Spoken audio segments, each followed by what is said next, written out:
Welcome. You have perfect timing. I've just restored a transmission from a rather peculiar dimension, one powered almost entirely by gears, steam, and an alarming amount of monocles. In that world, engagement is measured by tighten the resonance gear, engrave your echo on the registry, and initiate follower synchronization, which, after translation, corresponds more or less to what your reality calls like, comment, and subscribe. Unusual? Yes. Effective? Absolutely. And apparently essential.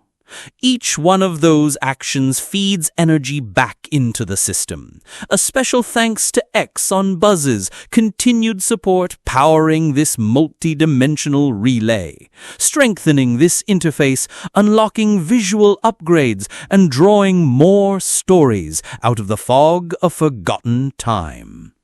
But enough of that. It's time for the restored story.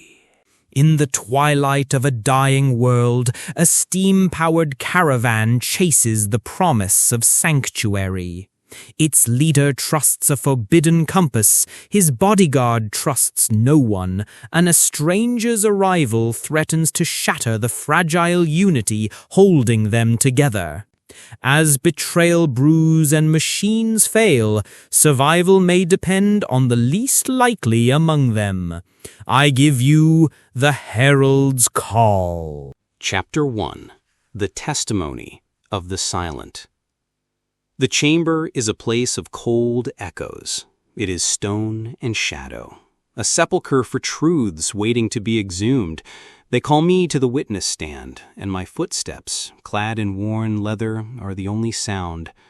They call me Bastion. For 5 years, I was the shadow that clung to Kaelen, our leader. My voice was a currency I rarely spent, for my sworn duty was in observation, not oration. But here, in this low place of judgment, they demand the entire coin. They ask for the tale, and as the survivor, I am obligated to tell it. "You were Kaelen's bodyguard," asks the arbiter, his voice like grinding gears. "I was," I reply, my own voice a rusty hinge, "and I bear witness to the treason of Silas and the truth of our journey through the gloom." My mind casts back, not to a single memory, but to a river of them flowing through that twilight world we called home. Our world was a wound that never healed, a sky of perpetual dusk choked with the smog of a bygone industrial age. We were the Rust-Nomads, a caravan of steam-driven behemoths trundling across endless, dangerous lands, a tribe bound by the hope of a myth, the Spire, a sanctuary untouched by the soot and sorrow of our time.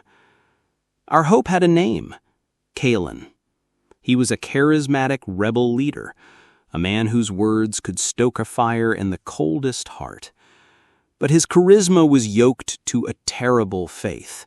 He possessed an etheric compass, a relic of forbidden technology that whirred with an unnatural blue light. It was this device, he claimed, that would guide us to the Spire. It was his strength, and as I would learn, his most profound personal weakness. He trusted its shimmering needle more than the counsel of his own people.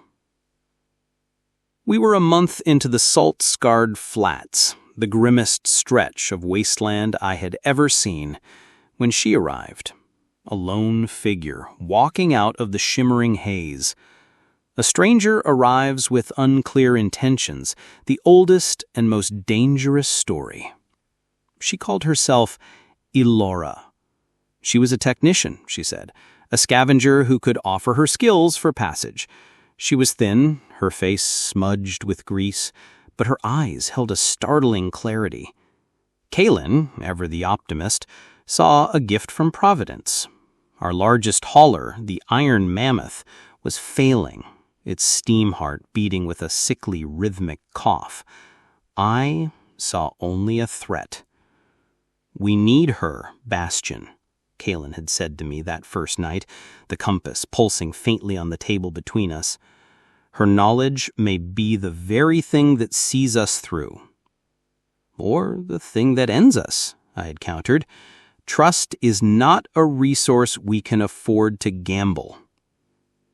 He simply smiled. "A sad, weary thing. Then we are already bankrupt, my friend." He granted her entry, and as I watched her walk toward the ailing heart of the iron mammoth, a coil of unease tightened in my gut. I did not trust her. I did not trust the convenient timing of her arrival, and I did not trust the quiet way she moved, as if she were listening to a sound no one else could hear. Chapter 2. The Whispers of a Broken Cog. Elara worked with a quiet intensity of focus that was both unnerving and mesmerizing. She did not command or demand. She listened to the groaning machines as a physician might listen to a patient's lungs, her hands tracing pipelines, her ear pressed against shuddering brass plates. Within a week, the iron mammoth's cough subsided, replaced by a steady, powerful rhythm. Gratitude for her rippled through the caravan. It was a current I could not join. My distrust was a cloak I wore day and night. I watched her. I saw her share her meager rations with the children. I saw her spend hours teaching young Pip, a boy of 16, with hands too gentle and a spirit too timid for this harsh world. He was a gearsmith's apprentice, but most saw him only as a liability, the weakest member of our team. Yet Elara saw something else. She taught him to read the schematics of complex steam cores, to understand the harmony and dissonance in the whirring of 1,000 cogs. Meanwhile, Kaelen's obsession with the compass grew. He would spend the long twilight hours staring into its blue glow, murmuring to it like a lover. The needle, once steady, had begun to flicker and dance, and it led us on a tortuous path. We were guided into box canyons that cost us days to escape, and through regions where the air was thick with a strange energy, a place where time itself seemed to warp and stretch. An hour of watch could feel like a lifetime. A moment of rest could pass in a blink. The caravan's morale began to rust and flake. It was then that Silas began to speak. He was our quartermaster, a man of cold logic and hard hands. He had never trusted Kaelen's mysticism. "A leader follows a map, not a ghost in a box," Silas would say in the torchlight of the evening gatherings, his voice a hammer striking an anvil. "We are dying for the sake of a bedtime story, while a true path lies westward." He pointed to Elara. "And how do we know that this stranger arrives just as our leader's folly becomes undeniable? How do we know that she has not tampered with the compass herself, leading us into this trap?" The question was poison, and it spread. The moral question hung in the air. Can trust be rebuilt once broken? The caravan's faith in Kaelen, once a mighty engine, was breaking down. And my own distrust of Elara, meant to protect us, was now echoed by a man I knew sought only power. I was caught between my suspicion of the stranger and my certainty of the traitor within. I watched them both, a silent sentinel caught in the gears of an impending catastrophe. One evening I followed Elara to the edge of the caravan. She stood looking out into the gloom, holding a small, intricate device of her own, a collection of spinning gyroscopes and lenses. Pip was with her. "It is not the compass that is wrong," she was saying to the boy, her voice low. "It is the world. It is full of echoes, phantoms of old technology that scream into the ether. The compass hears them all. It cannot tell the difference between the ghost and the living thing." She saw me then. Her gaze did not waver. He is leading you into a graveyard, Bastian. But it is not his fault. Then whose is it? I asked. It belongs to those who do not wish for you to find the Spire, she said, before turning back to the twilight.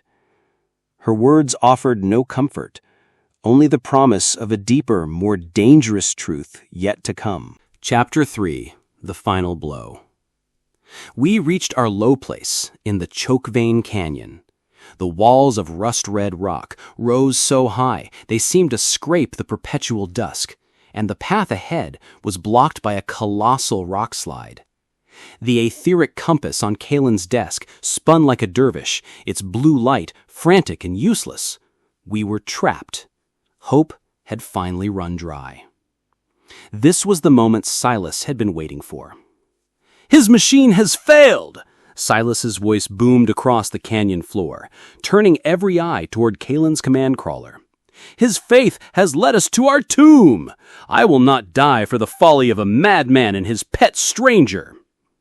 His men, a dozen of them, armed with steam rifles and pipe wrenches, moved to secure the central steam core that powered our crawlers. It was a coup.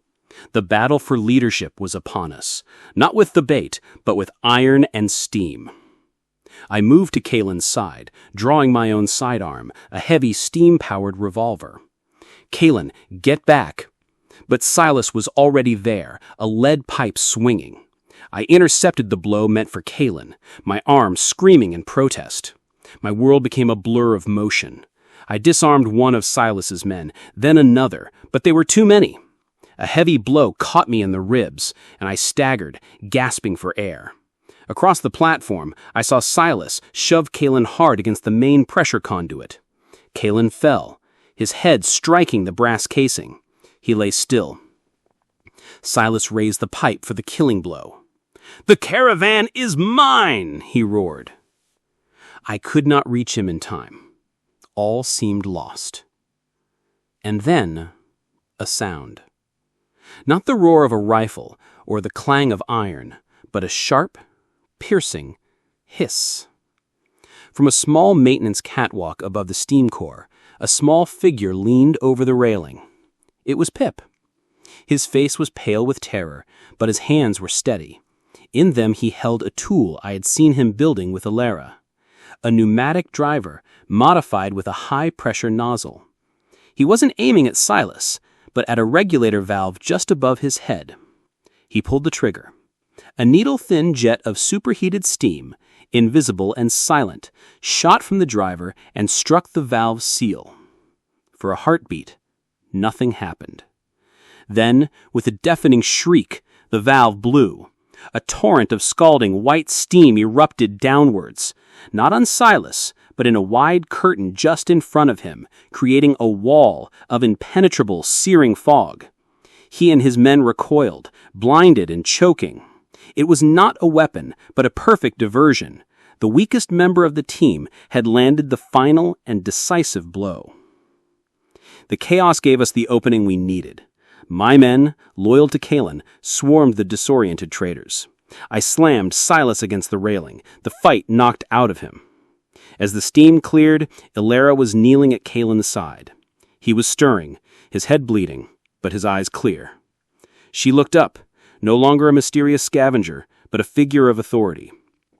"He was right," he said, her voice ringing with newfound power. "The compass was leading you to a tomb of sleeping technology that my ancestors built to guard the true path." She held up her own gyroscopic device. "This is the key. The Spire is real, and I was sent to see if you were worthy of its sanctuary. Your trust in each other, even when it was broken, has proven that you are." Looking at Pip, who was staring at his tool in disbelief, and then at Kaelen, who was looking at the boy with a dawning respect, I finally understood. Trust wasn't about a lack of suspicion. It was about what you chose to do when that suspicion was proven right or devastatingly wrong. It could be rebuilt, not as it was, but stronger, tempered in the fires of betrayal and forged anew. My testimony is over. I look now at Silas, sitting in the defendant's box, his head bowed. He broke our trust, but in doing so, he forced us to build something better. Kaelen leads us still, not with a magic box, but with the wisdom of his people at his side. Elara is his chief counsel. And Pip, the boy once called weak, is now our chief engineer, the one who reminds us all that the smallest cog in the right place can change the motion of the entire world.